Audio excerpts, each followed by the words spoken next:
ಸರ್ಕಾರಿ ಪದವಿ ಪೂರ್ವ ಕಾಲೇಜು ಗಜೇಂದ್ರಗಢದಲ್ಲಿ ನಾಡಪ್ರಭು ಕೆಂಪೇಗೌಡರ 516ನೇ ಜಯಂತಿ ಉತ್ಸವ ಜರುಗಿತು.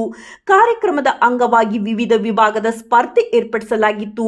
ಗಾಯನ, ಆಶುಭಾಷಣ, ಕವನ ವಾಚನ, ರಸಪ್ರಶ್ನೆ, ಚಿತ್ರಕಲಾ ವಿಭಾಗದಲ್ಲಿ ಸ್ಪರ್ಧೆ ಏರ್ಪಡಿಸಲಾಗಿತ್ತು. ನರೇಗಲ್ ಹೋಬಳಿಯನ್ನು ಒಳಗೊಂಡಂತೆ ತಾಲೂಕಿನ 16 ಕಾಲೇಜಿನ ಉಪನ್ಯಾಸಕರು ಹಾಗೂ ಸ್ಪರ್ಧಾರ್ಥಿಗಳು ಭಾಗವಹಿಸಿದ್ದರು. ಕಾರ್ಯಕ್ರಮದ ಅಧ್ಯಕ್ಷತೆಯನ್ನು ಪ್ರಾಚಾರ್ಯರಾದ ಶ್ರೀ ರಮೇಶ್ ಮರಾಠಿ ಮಾತನಾಡಿ, ಕೆಂಪೇಗೌಡರ ಜೀವನ, ಬಾಲ್ಯ, ಆಡಳಿತ ವೈಖರಿ ಮನಮುಟ್ಟುವಂತೆ ಹೇಳಿದರು.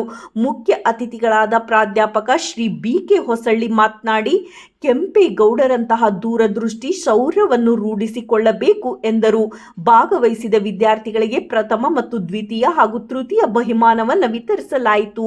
ಕಾರ್ಯಕ್ರಮದಲ್ಲಿ ಉಪನ್ಯಾಸಕರಾದ ಬಸಪ್ಪ ಜೆ, ರಮೇಶ್ ರಾಯ್ಕರ್, ಆಸಿಫ್ ಮೋಮಿನ್, ಸಿದ್ದು ಪೂಜಾರ್, ಬಸಮ್ಮ ತಳವಾರ್, ಸಂಗಮೇಶ್ ಹುನಗುನ್, ಜೋಶಿ, ಶಿಲ್ಪಾ ದಿವಾಣದ್, ಕವಿತಾ ಕವಲೂರು, ಸುನೀತಾ ಸೂಡಿ, ಚಂದಶ್ವಿನಿ ವೆಂಕಟೇಶ್, ಕಕ್ಕುಬಾಯಿ ಭಾಗವಹಿಸಿದ್ದರು.